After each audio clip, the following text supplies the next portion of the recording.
தற்பொழுது அவர் இதயத்தில் பேட்டரி வைத்த நிலைமையில தான் இயங்கிக் கொண்டிருக்கின்றார்.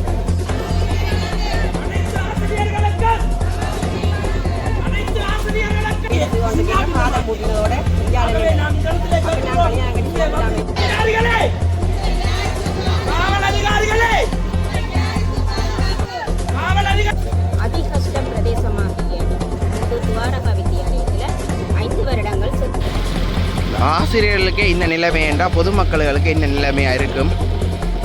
வணக்கம். நாங்கள் எங்க நிற்கிறோம்னா கச்சேரிக்கு நிற்கிறோம். கச்சேரிக்கு முன்னாடி பார்த்தீங்கன்னா ஆசிரியர் சங்கம் இணைந்து ஒரு ஆர்ப்பாட்டம் செய்யுது. அது என்னதுக்காண்டி என்றால் கிட்டத்தட்ட அவர்கள் ஒரு 18 ஆண்டுகளுக்கு மேலதிகமாகவும் வெளிமாட்டங்கள் பணிபுரிஞ்சு வருகிறார்களாம் சொந்த இடத்தை விட்டு. அது என்னதுக்காண்டி அவையில் இப்போ ஆர்ப்பாட்டம் இது செய்யணும்னா கிட்டத்தட்ட இப்போ நாங்களே முல்லைத்தீவுக்கு வீடியோ எடுக்க போறோம்னா கிட்டத்தட்ட 6 மணி நேரம் ரவல் பண்ணிடுவாங்க. ஆனால் வெளிமாட்டங்கள் கேட்க அவங்க குடும்பங்களை பிரிஞ்சுதான் அவையில் போய் அந்த தங்களை பணியை செய்யணும். அவர்களுக்கு அந்த பணி செய்யறதுல விருப்பமா இருந்தாலும் ஆனால் அவளுக்கு அந்த போய் வர அந்த நேரம்ன்றது மற்ற தங்களோட குடும்பத்தை விட்டுட்டு போயிருக்குன்றது எவ்வளவு கஷ்டம் வந்து வீடியோ பார்க்க உங்களுக்கு தெரிஞ்சிருக்கும். அதாலதான் இந்த அவையில் கவனம் ஆர்ப்பாட்டம் செய்யணும். தங்களுடைய காலப்பகுதியை மீறி ஒரு தங்களுக்குரிய கட்டளை பிறப்பிக்கப்பட்டிருப்பதாக அவற்றின் இடத்தில் அவையிலால மேற்கொள்ளப்பட்ட ஆர்ப்பாட்டம் காலையை தொடர்ந்து பாருங்க.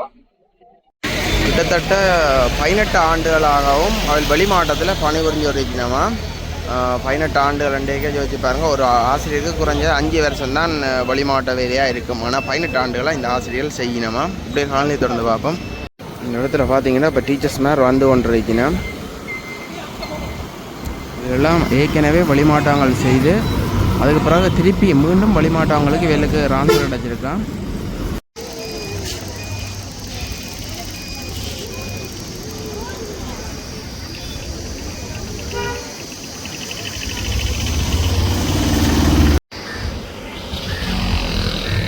இலங்கை தாய்மொழி ஆசிரியர் சங்கம்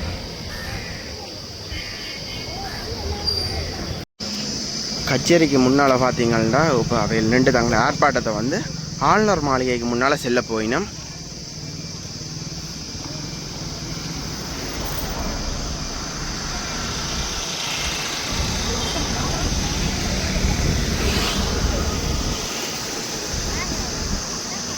தேசிய ஆசிரியர் கொள்கையை முழுமையாக அமுல்படுத்த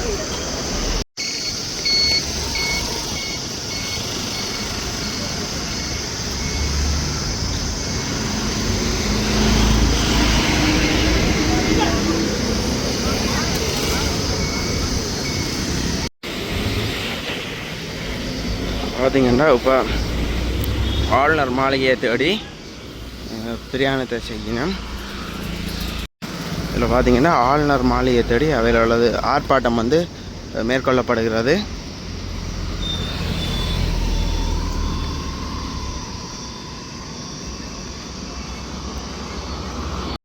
போலீஸும் வந்து கடமைக்கு அமர்த்தப்பட்டிருக்கிறது ஆளுநர் மாளிகைக்கு முன்னால்.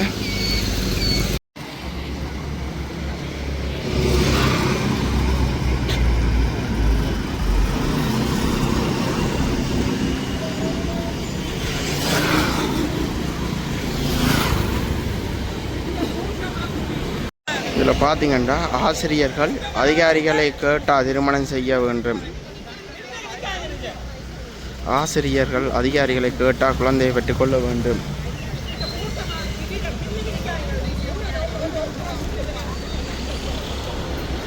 எங்கள் பிள்ளைகளின் பாதுகாப்பை உறுதி செய்ய வேண்டும். அதிகாரிகளே நாட்டின் சனப்பெருக்கத்தை குறைக்காதே. ஆசிரியர்கள் அதிகாரிகளின் அடிமையா? வெளிமாகாணம் என்பது வேறு நாடா? குறி இல்லாத வித்தை. தேசிய ஆசிரியர்களை முழுமையாக அமல்படுத்த.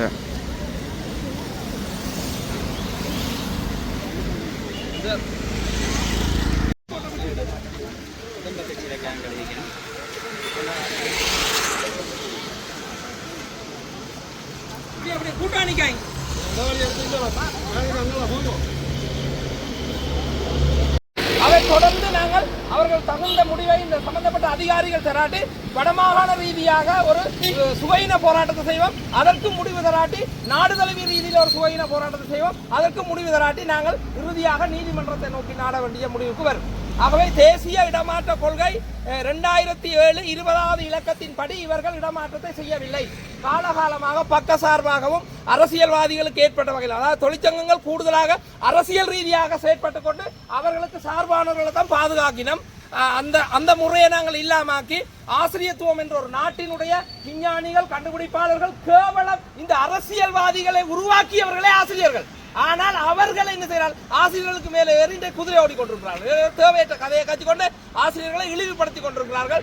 நாங்கள் எங்களுடைய எதிர்ப்பை, அதாவது கவனிப்பை இன்றைக்கு நாங்கள் இந்த இடத்துல அரை மணித்தியாகம் காட்டிவிட்டு நாங்கள் இந்த மகஜரை கையளிப்போம். இந்த மகஜரை நாங்கள் இந்த இடத்துல வாசித்து காட்டுவோம். எங்களுடைய போராட்டத்தை இனி ஆரம்பிப்போம். ரைட். காலத்தை இடமாற்றல், காலத்தை இடமாற்றத்தில், காலத்தை இடமாற்றல், காலத்தை சேவை தேவை கருதிய இடமாற்றத்தில் மருத்துவ சான்றிதழ்களை அதுல உள்ளாலாம் கத்தோம்.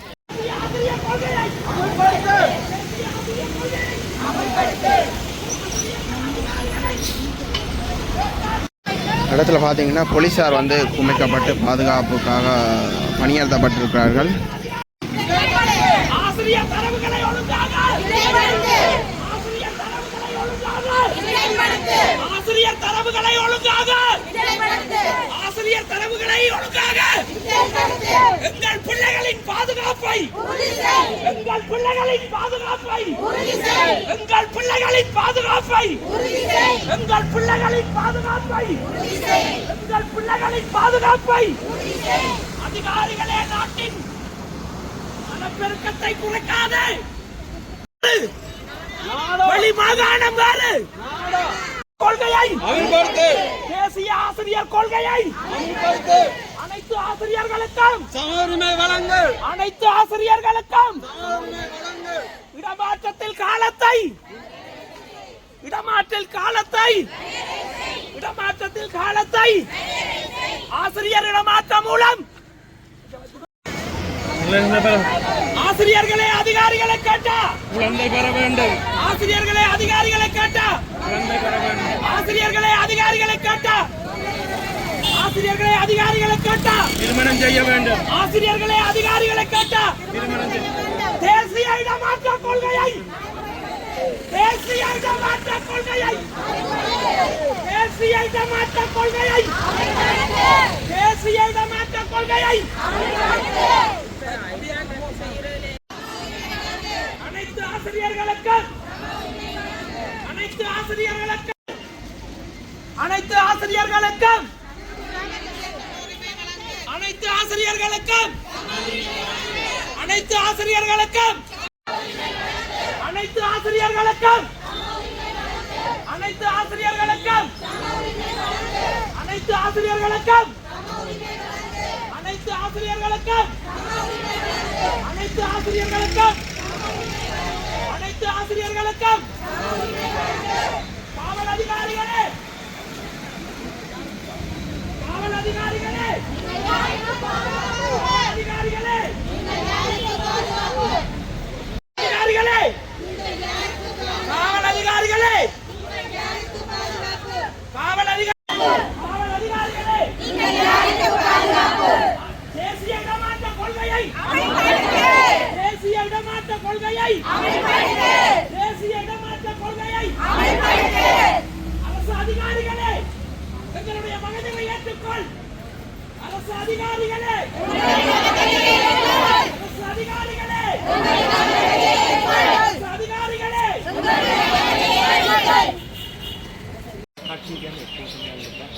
පස් දෙනෙක් ඕගොල්ලන්ගේ නියෝජිතයෝ ඉන්නවා විවිධ පළාත්වලින් ඇවිල්ලා සිටින ඒ නියෝජිතයෝ 21 දෙනා ගන්න පස් දෙනෙක් අවසර දෙනවා. අරන් ඉන්නේ ඕගොල්ලන්ගේ එක. නැත්තම් හොඳට කතා කරලා ඉතින් පිටන්නේ. ரைட் இப்போ சார் மிக்க மூன்று நீங்க சரி சார் நீங்க ரைட் ரைட் சார் एक सर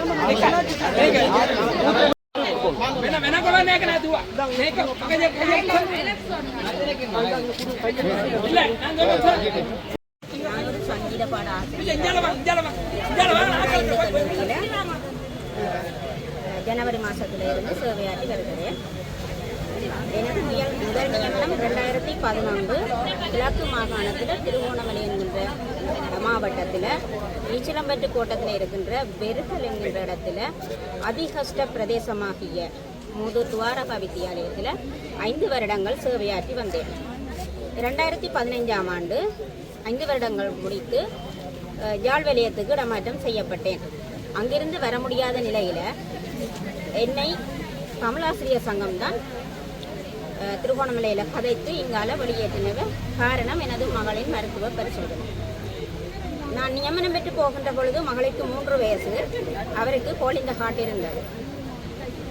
அதனாலேயே அங்கே கஷ்டப்பட்டு அவரின் மெடிக்கலை காட்டி நான் இங்கே வர வேணும், அவளுக்கு ஆப்ரேஷன் இல்லாமல் அவளை நான் காப்பாற்ற வேணும் என்று நினைத்த நான் அவர்கள் அதற்கு இடம் தரவில்லை. கடைசி ஆசிரியர் சங்கம் தலையிட்டு என்னை இங்கே எடுத்து அவள் மருத்துவ பரிசோதனைக்கு உட்படுத்திய வேலை அவளுக்கு துவாரங்கள் பெருத்து விட்டது. உடனடியாக ஆப்ரேஷன் செய்ய வேணும் என்று சொல்லி திணிக்கப்பட்டது. திணிக்கப்பட்ட நிலையில் 2016ஆம் ஆண்டு அவருக்கு சத்திர சிகிச்சை மேற்கொள்ளப்பட்டு தற்பொழுது அவர் இதயத்தில் பேட்டரி வைத்த நிலைமையில தான் இயங்கிக் கொண்டிருக்கின்றார். தற்பொழுது ஏஎல் படித்து வருகின்றார். அத்தோடு அவருக்கு வலிப்பு அடிக்கடி வரும். அந்த நேரத்தில் நான் தான் தேவையாக உள்ளது. எனது 2வது பிள்ளை 4.5 வயதில் பாலர் பாடசாலையில் கல்வி கேட்கின்றது. 12:30க்கு முடிந்தவுடன் அவருடைய ஆசிரியர் வீட்டில் தங்க வைக்கப்பட்டு நான் 1:30க்கு போய் அவரை ஏற்றி வருவேன். அப்போ எனது இந்த பிள்ளைகளின் நிலைமையை கருத்தில் கொள்ளாமல் என்னை மீளவும் 5 வருடங்கள் நான் சேவையாற்றி, அது கிழக்கு மாகாணம், நீங்கள் வடக்கு மாகாணத்திலே சேவையாற்ற வேண்டுமா? அந்த கோரிக்கையை நான் அந்த நேரத்தில் வரும்பொழுதே எனக்கு விட்டிருந்தால் நான் அந்த நேரம் கிளிநொச்சியோ முல்லைத்தீவோ அல்லது மடுவோ மன்னாரோ எங்கேயோ செய்திருப்பேன். இப்ப இந்த நிலைமையில என்னுடைய பிள்ளைகளுக்கு யார் பாதுகாப்பு? அந்த பிள்ளைகளை நான் கைவிட்டு விட்டு என்னென்று செல்வது? அத்தோடு அங்கு என்று எப்போ சென்றேனோ அன்றிலிருந்து எனக்கு உடல்நிலை பிரச்சனைகள். மாதாந்த பரிசோதனைக்காக நான் யாழ் போதனா வைத்தியசாலையில் சிகிச்சை பெற்று வருகின்றேன். அந்நிலையிலும் என்னை கிளிநொச்சி தெற்கிற்கு இடமாற்றம் செய்யப்பட்டுள்ளது. இங்கு இருக்கின்றவர்கள் எத்தனையோ பேர் தங்களுடைய சொந்த இடத்திலேயே சொந்த மாகாணத்திலேயே வேலை செய்து கொண்டிருக்கும் பொழுது நான் வட மாகாணத்தை சேர்ந்தனா ஏன் கிழக்கு மாகாணத்தில் சேவை செய்ய வேண்டும்? நீங்கள் போட்ட காரணத்தினால் நான் கிழக்கு மாகாணம் 5 வருடங்கள் செய்து வந்தேன். அந்த நிலைமையிலும் மீண்டும் என்னை எடுப்பது இது நியாயமானதாக எனக்கு தெரியவில்லை. அத்தோடு என்னுடைய உடல்நிலை, மகளினுடைய நிலைமை எல்லாத்தையும் கருத்தில் கொண்டு என்னால் இங்கிருந்து இடமாற்ற போக முடியவில்லை. ஆகவே எனக்கு இதற்கு ஒரு நீதி கிடைக்க வேண்டும் என்று தற்பொழுது நாங்கள் இந்த ஆர்ப்பாட்டத்தில் ஈடுபட்டிருக்கின்றோம். நன்றி. 6ஆம் ஆண்டு ஜூலை மாதம் பட்டதாரி நியமனம் பெற்று கணித பாட ஆசிரியராக வடமராட்சி கிழக்கு கட்டக்காடு ரோகாத்தா பாடசாலையில் முதல் நியமனம் பெற்றேன். அப்பாடசாலைக்கு முதல் நியமனம் பெறும்போது அது அதிகஷ்ட பாடசாலையாக காணப்பட்டபடியால் அப்பாடசாலைக்கு சென்றால் வெளி மாவட்டம் சென்று சேவையாற்ற தேவையில்லை என்று அக்காலப்பகுதியில் இருந்த அரசியல்வாதிகளால் கூறப்பட்ட போதுதான் அதனை கருத்தில் கொண்டு நாங்கள் எங்களுடைய இடத்திலிருந்து மிகவும் கஷ்டப்பட்டு தான் அப்பாடசாலைக்கு சென்றோம். இன்று வரை 7 வருட கால சேவைகளை நாங்கள் ஆற்றியுள்ளோம். இவ்வாறு ஆற்றிய பின்னும் எங்களுடைய சேவை காலங்கள் முடிவடைந்த பின் சந்தர்ப்பவாதிகள் போல இன்று அந்த வடமராட்சி கிழக்கு என்பது வெளி மாவட்ட சேவையாக கருதப்பட மாட்டாது என கூறி எங்களை திரும்பவும் வெளி மாவட்டத்துக்கு செல்லும்படி எங்களுடைய கடிதங்களை அடித்துக் கொண்டிருக்கின்றனர். இது எவ்வகையில நியாயம்? 2020-21ஆம் ஆண்டு காலப்பகுதியில் மாநில கல்வி பணிப்பாளராக இருந்த உதயகுமார் சார் அவர்களால் வடமராட்சி கிழக்கு செய்தால் வெளி மாவட்டம் செல்ல வேண்டியது இல்லை என்று சொல்லி ஒரு கடிதம் வழங்கப்பட்டது. அக்காலப்பகுதியில் நாங்கள் அந்த பாடசாலையில் தான் சேவையாற்றி கொண்டு இருந்தோம். மருதங்கனி இடத்து தாலியுடி மருதங்கனி இடத்துக்கு அங்கால சேவையாற்றினால் வெளி மாவட்டம் செல்ல தேவையில்லை. அப்படி அடித்து கொடுக்கப்பட்ட லெட்டரும் எங்களிடம் இருக்கின்றது. இவ்வாறு இருக்க எங்களை மீண்டும் வெளி மாவட்டம் செய்யவில்லை. அதிகஷ்ட பிரதேசத்தில் நாங்கள் செய்த சேவைகள் கருத்தில் எடுக்கப்படவில்லை. இன்று வரை அப்பிரதேசத்துகளுக்கு அதிகஷ்ட சம்பளத்தினை ஜாழ் மாவட்டத்திலிருந்து கொடுத்துக் கொண்டுதான் இருக்கிறாங்க. ஏன் கொடுத்துக் கொண்டிருக்கிறாங்க? அப்பிரதேசம் மிகவும் போர்ச்சூழல், சுனாமி போன்றவற்றினால் மிகவும் பாதிக்கப்பட்ட பிரதேசமாக தான் இருக்கின்றது. நான் ஒரு கணித பட்டதாரி ஆசிரியராக இருக்கின்றேன். வடமராட்சி கிழக்கில் ஒரு கணித பட்டதாரி ஆசிரியராக நான் தான் எனது காலகட்டத்தில் காணப்பட்டேன். நான் உடுத்துறை மகா வித்தியாலயத்தில் இணைந்த கணித பாட ஆசிரியராகவும் கடமையாற்றேன். இன்று வரை எனது பாடத்துக்கு இன்னும் ஆசிரியர் நியமிக்கவில்லை. யாழ் மாவட்டத்தில் உள்ள ஆசிரியர் பரம்பரை சீராக்கள் எமது உயர் அதிகாரிகளுக்கு தெரியவில்லை. வெளி மாவட்டத்தில் உள்ள ஆசிரியர் பரம்பரை தான் சீராக்குவதற்கு இருக்கிறார். இன்று எனக்கு வவுனியா வடக்குக்கு அடிக்கப்பட்டுள்ளது. 7 வருட காலம் நான் வடமராட்சி கிழக்கில் சேவையாற்றிவிட்டு எந்த ஒரு இதுவும் இல்லாமல் உடனடியாக வவுனியா வடக்குக்கு போவென்றால் இவ்வாறு நான் போவது எங்களுடைய உடல்நிலை எவ்வாறு ஏற்றுக்கொள்ளும்? நமது வாழ்க்கையின் அரவாசி காலப்பகுதியை இவ்வாறு போக்குவரத்தில் செய்வதிலே நமது உடல் வந்து சோர்வடைந்து விடும். எப்படி எங்களுக்கு ரான்சர் அடிப்பது நியாயம் இல்லை. இங்கு யாழ் வலயத்திலே எவ்வளவோ ஆசிரியர்கள் சரியான இன்ஃபுளுன்ஸை பாவித்துக் கொண்டு இன்னும் இருந்து கொண்டுதான் இருக்கிறார்கள். அவர்களின் அவர்களுக்கு இடமாற்றம் வழங்கவில்லை என்று கூறும் போது எங்களை நிரூபிக்க சொல்லி மாகாண கல்வி பணிப்பாளர் கேட்கின்றார். நாங்க என்ன சொன்னாலும் நீங்க நிரூபியுங்கள், நாங்கள் பொய் கூறுகின்றோம் என கூறுகின்றோம். அவர்களுக்கு தெரியாத வெளி மாவட்டம் செய்யாத ஆசிரியர்கள் எத்தனை பேர் யாழ் வலயத்தில் இருக்கிறார்கள் என்று இவ்வாறு கூறுகின்றார்கள். எனவே எமது போராட்டத்திற்கு நமக்கு ஒரு நியாயமான முடிவினை நீங்கள் வழங்க வேண்டும். வடமராட்சி கிழக்கு கிழக்கு பிரதேசம் சார்பாக நாங்கள் கதைத்துக் கொள்கின்றோம். நமது மாணவர்களின் கல்வியை நாங்கள் முன்னேற்றுவதற்கு பெரும் பாடுபட்டு நாங்கள் இன்று வடமராட்சி கிழக்கு சார்பாக ஒரு 15 ஆசிரியர்கள் பாதிக்கப்பட்டுள்ளார்கள். 2005-2006 ஆண்டு யுத்த கால பகுதியில் செய்த ஆசிரியர்களுக்கும் வயது வேறுபாடு இன்றி இந்த வெளி மாவட்ட சேவையினை அடித்துள்ளனர். இது எவ்வாறு? இது நியாயமற்ற ஒரு முறை. மனிதர் என்பது எப்போதும் அவர்களுக்கு உடல் உடல் நலமற்ற மெடிக்கல்கள் வைத்திருக்கின்ற போதும் குடும்ப பிரச்சனைகள் தனிப்பட்ட பிரச்சனைகள் உள்ள போதும் வெளி மாவட்டம் செல்ல வேண்டும், இல்லாத சம்பளம் ரத்து செய்யப்படும் என்று எங்களை பயமுறுத்துகிறார்கள். நாங்கள் எமது முதல் நியமனத்தை ஏற்று எந்த ஒரு இதுவும் செய்யாம இந்த ஒரு விருப்பத்துடன் தான் நாங்கள் வடமராட்சி கிழக்குக்கு சென்றோம். வடமராட்சி கிழக்குக்கு பெரும்பான்மையார்கள் செல்வதில்லை. நாங்கள் விருப்பத்துடன் தான் சென்று அந்த பிள்ளைகளுக்கு சேவை ஆற்றினார். எனவே நமக்கு ஒரு நியாயத்தினை நீங்கள் வேண்டி தருமாறு போராட்டத்தின் மூலம் வேண்டி கேட்டுக் கொள்கின்றோம். நன்றி.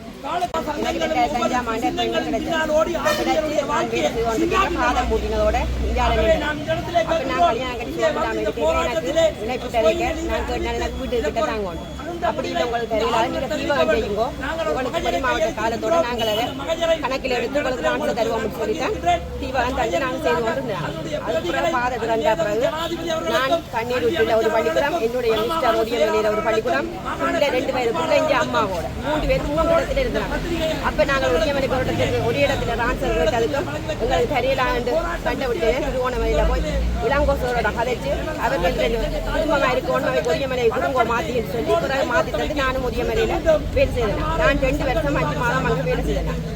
ட்ரான்ஸ்ஃபர் போட்டேங்க எனக்கு காலம் காணாதுன்னு சொல்லி சொன்னதுக்கு எந்த மென்சருக்கு 2011 ட்ரான்ஸ்ஃபர் வந்துட்டு எனக்கு போட்டதுக்கு காலம் காணாது என்று சொன்னதுக்கு என்னுடைய மென்சர் தன்னுடைய ட்ரான்ஸ்ஃபரை கேன்சல் பண்ணி எனக்காக 1 வருஷம் நின்று 2012 செய்து 2013ஆம் ஆண்டு இங்கே வந்துட்டாங்க. இங்கே நாங்கள் வந்தோடனே எங்களை எல்லாரும் கூட வெளியாமதுக்கு தான் அடித்தவ யாழ்ப்பாணத்தில் ஹார்டரில் இல்லை. அதுக்கும் நாங்கள் போய் இந்த இவ்வளவு போராட்டத்துக்கு மத்தியில் தான் யாழ் வலியம் கேட்டு பெற்றுக்கொண்டு நாங்கள் இங்கே பெற்றுக்கொள்ளைகளும் எங்களுக்கு என்ன சொன்னவ, உங்களோட பாடத்துக்கு காடர் இல்லை, நீங்கள் ஆரம்ப கல்வி படிப்பிப்பீங்களா இருந்தால் தான் உங்களுக்கு இந்த அளவு ஆன்சர்னு சொல்லி சரி என்று சொல்லி நான் ஓம்னு சொல்லி அதுவும் கஷ்டப்பிரதேசமான பூம்புகாரில் கொண்டு என்ன 9 வருஷம் வச்சிருந்து நான் ஆரம்ப கல்வி அங்கே படிப்பிச்சு கொண்டிருக்கேன். தற்பொழுது நான் இப்போ ஆரம்ப கல்வி தான் படிப்பிச்சு கொண்டிருக்கேன். 13 வருஷமாக நான் ஆரம்ப கல்வி படிப்பிச்சு கொண்டிருக்கேன். இப்போ போய் என்ன திருப்பி நடனம் கொண்டு அடித்து கிளிநொச்சி வழக்குக்கு போகுண்டா 13 வருஷத்துக்கு நான் அந்த பாடத்தை விட்டுட்டேன். மற்ற பாடங்கள் இருந்தாலும் படிப்பிச்சு போட்டு படிப்பிக்கலாம். எங்களோட பாடத்தை பொறுத்தவரையில் அப்படி படிப்பிக்கலாது. ஏன்னா நான் படிக்கிற நேரம் இருந்த உருப்படிகள் வேற, இப்போ இருக்கிற உருப்படிகள் எல்லாம் வேற. நான் இனி ஒரு ஆசிரியருக்கு கீழே சென்று படித்து போய்த்தான் நான் அங்கே படிப்பிக்கணும். எனக்கு அதோட வயதான அம்மா அப்பா இருக்கணும், அவைய பார்க்க வேண்டிய கடமை எனக்கு இருக்கு. 82 வயது கடந்த அம்மா அப்பா இருக்கணும், அவையும் பார்க்க வேண்டிய கடமை இருக்கு.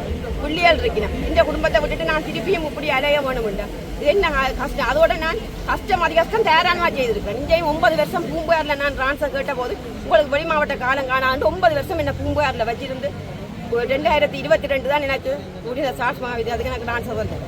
இங்கே வந்து 3 வருஷம் ஆகல. அதுக்கிடையில எனக்கு திருப்பி கிளிநொச்சி வழக்குக்கு போட்டு நடன பாடம் போட்டு அடிச்சு வருது. நான் இனி போய் அந்த பிள்ளைகளை நாசமாக்கலாது. நான் விட்ட ஒரு பாடத்தை திருப்பி என்னால் படித்து போய் அந்த பிள்ளைகளை போய் எனக்கு நாசமாக்க நான் விரும்பல. நான் இனி ஆரம்ப கல்வியில் நான் நல்லா தேர்ச்சி பெற்றுட்டேன். நான் ஆரம்ப கல்வி தான் இனி படிப்புப்பேன் என்று சொல்லி உங்கள்கிட்ட விடுவேன். இலங்கை தாய்மொழி ஆசிரியர் சங்கத்தினுடைய பொதுச் செயலாளர் உயர்நேசன்.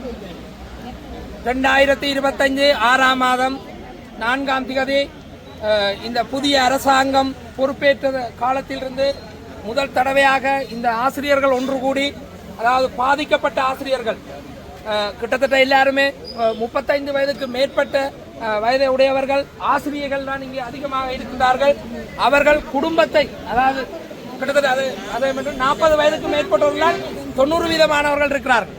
ஆகவே தேசிய இடமாற்ற கொள்கையிலே 55 வயது இருந்தாலும் சில மருத்துவ காரணங்களுக்கு பொருட்டு அந்த அதிகாரிகள் மாகாண இடமாற்ற கொள்கையை தயாரிக்கின்ற போது சில மாற்றங்களை செய்யலாம். ஆனால் தேசிய இடமாற்ற கொள்கை, அதாவது நீதிமன்றம் என்றொன்று சென்று நாடுகின்ற வேளையிலே இந்த தேசிய இடமாற்ற கொள்கைக்கு முரணாக இடமாற்றம் செய்திருந்தால் அந்த ஆசிரியருக்கு எதிராக நடவடிக்கை எடுக்கப்படலாம். அது அவ்வாறு நிற்க இன்று நாம் கேட்கின்றோம், இந்த யுத்த காலத்திலே, அதாவது எங்களுடைய சமூகத்தினுடைய பண்பாடு என்பது பல்வகையிலே அளிக்கப்பட்டு கொண்டிருக்கின்றது.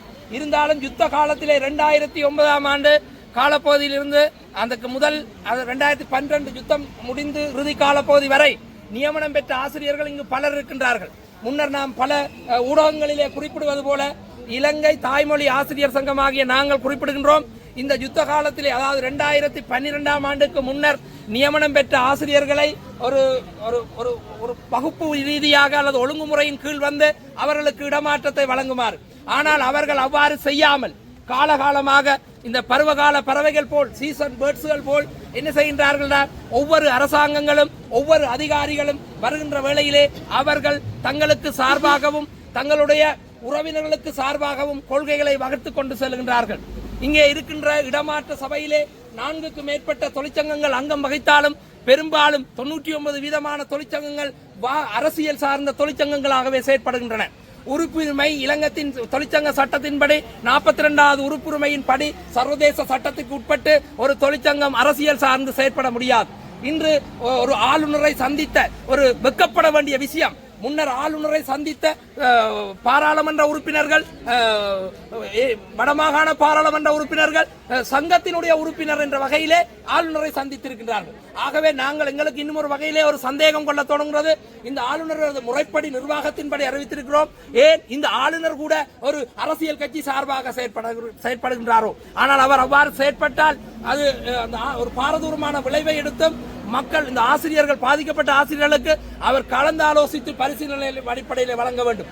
இன்று மாவட்ட அபிவிருத்தி கூட்டத்திலே பற்றி ஆசிரியர் இடமாற்றத்தை பற்றி ஒவ்வொரு பாராளுமன்ற உறுப்பினர்கள் நித்திரையில் எழும்பி வந்தது போல் கதைத்துக் கொண்டிருக்கிறார்கள். ஆனால் இன்று ஆசிரியர்களோடு அவர்களோடு ஒட்டி உறவாடிக்கொண்டு அவர்களுடைய பிரச்சனைக்கு தோள் கொடுத்து கொண்டிருக்கின்ற ஆசிரியர் சங்கங்களோடு எந்த விதமான கதைகளையும் கதைக்காமல் அவர்கள் அடுத்த தேர்தலுக்கு தங்களை பலப்படுத்துவதற்காக பேச்சளவிலே மேடையிலே முழங்கிக் கொண்டிருக்கிறார்கள். ஆனால் இங்கே ஆசிரியர்கள் ஒரு சமூகத்தை கட்டமைக்கின்ற எதிர்கால சிப்பிகளை உருவாக்குகின்ற ஆசிரியர்கள் வீதியிலே அவலப்பட்டுக் கொண்டு போராடி கொண்டிருக்கிறார்கள். இவர்களுக்கு ஒரு நீதி கிடைக்கும் வரை நாங்கள் அடுத்தடுத்தாக எங்களுடைய போராட்டத்தை வடமாகாண ரீதியாகவும் தேசிய ரீதியாகவும் விஸ்திரப்படுத்த இருக்கின்றோம். நாம் இறுதியாக இந்த இடமாற்றத்தை, அதாவது வருடாந்த இடமாற்றத்திலே மடு பிரதேசம் செய்தவர்களுக்கு சிலருக்கு தீவகம் போடப்பட்டிருக்கின்றது, துணுக்காய் பிரதேசம் செய்தவருக்கு சிலருக்கு வடமராட்சி கிழக்கு போடப்பட்டிருக்கிறது.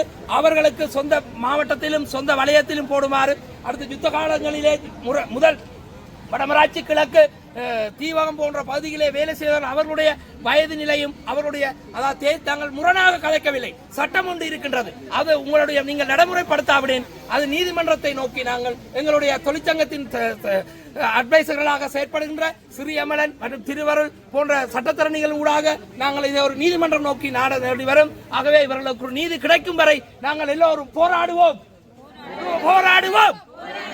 நீதி கிடைக்கும் வரை போராடுவோம், நீதி கிடைக்கும் வரை போராடுவோம். பார்த்தீங்கன்னா ஆசிரியர் ஃபுல்லாக வீதியில் வந்துட்டுனா அதில் வந்து என்ன காரணம் பார்த்தீங்கன்னா